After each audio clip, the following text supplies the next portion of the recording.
Leçon 52, les textes magistériels sur la Trinité. Il y a bien sûr énormément de textes du magistère sur la Trinité, j'ai décidé de n'en retenir que 3, qui marquent des étapes dans l'élaboration systématique de la Trinité. Le premier est le symbole quicumque d'Athanase, du VIe siècle.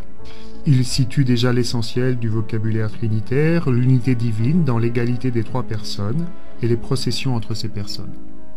Nous vénérons un seul Dieu dans la Trinité et la Trinité dans l'unité, sans confondre les personnes ni diviser la substance. Autre en effet est la personne du Père, autre la personne du Fils, autre la personne de l'Esprit Saint. Mais le Père, le Fils et l'Esprit Saint ont une même divinité, une gloire égale, une même éternelle majesté. Le Père n'a été fait par personne, ni créé, ni engendré. Le Fils est du Père seul, non pas fait, ni créé, mais engendré. L'Esprit Saint est du Père et du Fils, non pas fait, ni créé, ni engendré, mais il procède. Ce texte donc pose le vocabulaire parlant de 3 personnes d'une substance, ainsi que la taxis, c'est-à-dire l'ordre au sein de la Trinité, les processions qui unissent les personnes entre elles. Le Fils est engendré du Père, l'Esprit Saint procède du Père et du Fils. Le second texte important date de 675, c'est le Concile de Tolède 11, et il définit les personnes comme étant des relations. Dans les noms des personnes qui expriment des relations, le Père est référé au Fils, le Fils au Père, le Saint-Esprit aux deux. Personne ne peut entendre l'un de ces noms qu'il ne soit forcé de comprendre ainsi l'autre.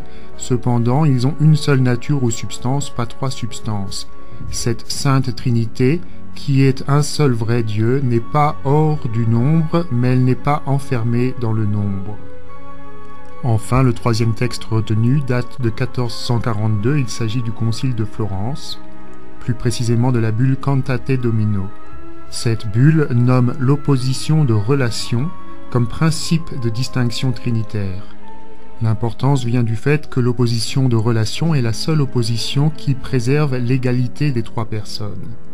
Ces 3 personnes sont un seul Dieu, non 3 dieux, parce que des 3, une est la substance, une l'essence, une la nature, une la divinité, une l'infinité, une l'éternité, et toutes choses sont une là où ne se rencontre pas l'opposition d'une relation. Ainsi est achevée la systématisation théologique trinitaire autour de 3 principes, celui de l'unité divine, celui de l'égalité des 3 personnes, et celui de leur distinction fondée sur les processions. C'est ce qu'on appelle la taxis trinitaire. La première personne engendre la seconde, la première et la seconde personne spirent la 3e.